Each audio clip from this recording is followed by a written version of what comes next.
Yang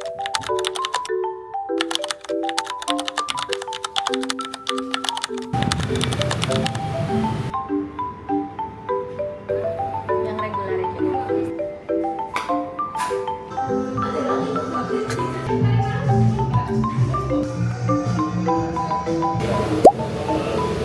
Damkarnya bekerja.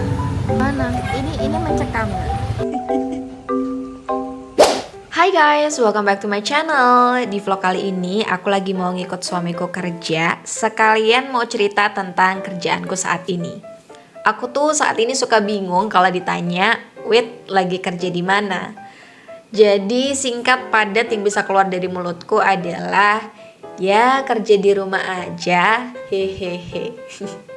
Itu tuh udah jadi kayak balasan template yang aku selalu berikan.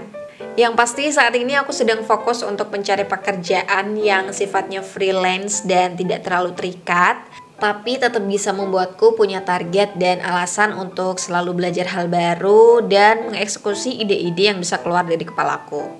Dan pastinya sebelum memutuskan untuk melakukan pekerjaan terjun bebas ini, aku juga sudah punya pengalaman kerja ya guys. Dan tidak tiba-tiba resign dengan random tanpa rencana. Aku sudah pernah bekerja sekitar 7 tahun di 4 perusahaan yang berbeda sebelumnya. Dan kebetulan di profesi terakhirku sebagai digital marketing, aku bisa berpikir sepertinya aku bisa melakukan pekerjaan ini nanti saat tidak lagi di sini.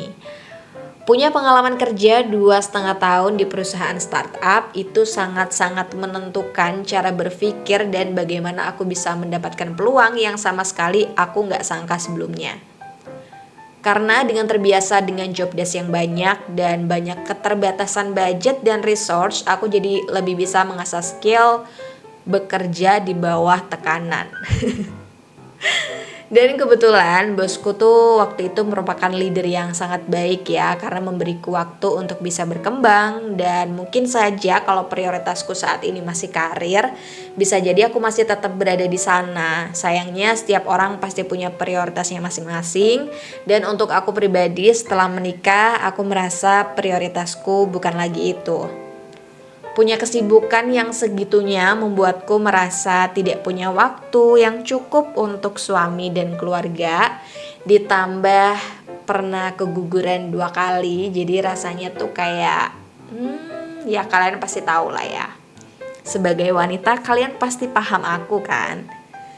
Dan akhirnya aku memutuskan untuk resign dengan baik-baik dan mau mencari peluang pekerjaan yang sekiranya bisa aku lakukan di rumah. 2 tahun resign dari perusahaan yang aku lakukan adalah apa saja yang sekiranya bisa ada duitnya. Dan karena merasa punya pengalaman yang cukup untuk handle media sosial, marketing, dan terbiasa handle klien dengan banyak dramanya, aku memberanikan diri untuk memulai project Alaku Studio dengan Mas Hosun sebagai partnerku. Berjalan setahun kita handle kebutuhan konten, ternyata makin kesini klien yang masuk tuh malah lebih banyak butuh layanan lain. Dan saat ini aku sudah lama tidak handle konten lagi guys, jadi sebenarnya kadang kangen juga gitu. Makanya kadang aku masih ngonten untuk kebutuhan pribadi biar skill editing kontenku tidak hilang. Di sisi lain aku juga tidak ingin terlalu ambil banyak pekerjaan klien di satu waktu karena semuanya kita masih handle sendiri. Untuk project lepas biasanya maksimal kita jalan 5. Untuk project kontrak biasanya aku batasi 3 karena lebih dari itu biasanya akan keteteran. Dan saat ini aku hanya handle 3 klien berjalan untuk kebutuhan e-commerce optimization. Makanya aku tidak terlalu berani untuk nambah pekerjaan lagi karena aku sudah bisa mengukur batas kemampuanku. Di sisi lain pasti aku tidak fokus, so I feel bad for my client. Jadi akan lebih sehat sepertinya jika aku fokus yang kesudah ada. Kalau ditanya kerjanya ngapain aja, ya pastinya ngurusin e-commerce seperti Shopee, TikTok, and Tokopedia. Aku melakukan segala aktivitas yang bisa dilakukan supaya tokonya bisa terlihat aktif dan punya progres setiap bulannya. Aku bikin dan coba banyak strategi yang sekiranya bisa diterapkan menyesuaikan kategori produk yang klien aku punya. Dan juga harus jadi orang yang paling update tentang kebijakan terbaru, karena pastinya kalian tahu kalau di Shopee, TikTok, dan Tokopedia itu punya kebijakan dan ketentuannya masing-masing, dan dashboardnya juga sangat berbeda ya. Terus aku juga harus cek kendala apa aja yang ada di toko dan lain-lain. Aku juga berikan layanan untuk weekly meeting supaya tetap ada waktu diskusi rutin sambil baca data yang ada. Di sisi lain ya, biar aku bisa lebih tahu dan paham tentang produk dan keinginan klien lebih dalam lagi. Jadi ya kurang lebih seperti itu pekerjaanku saat ini. Semoga bisa menjawab pertanyaan kalian. Salam sukses 2025.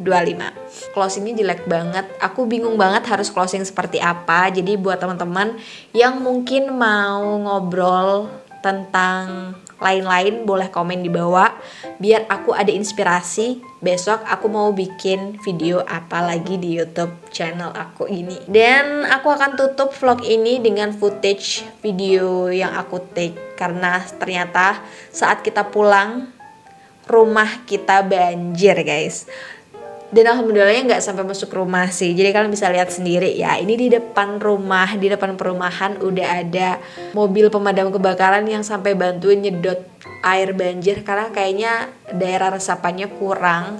Jadi ya udah duluan ya guys. Aku izin pamit. Jangan lupa like, comment, and subscribe. Dan sampai ketemu di video selanjutnya. Bye bye. Aku nggak ingin memikirkan yang aneh-aneh sih, cuman kadang aku berpikir kalau di bawah ada sesuatu gimana ya. Misalnya kalian tahu kan, masuk bengkel apa akan bisa sendiri biasanya? Bisa. Mana mantapnya, malah mantapnya Kecoa nempel.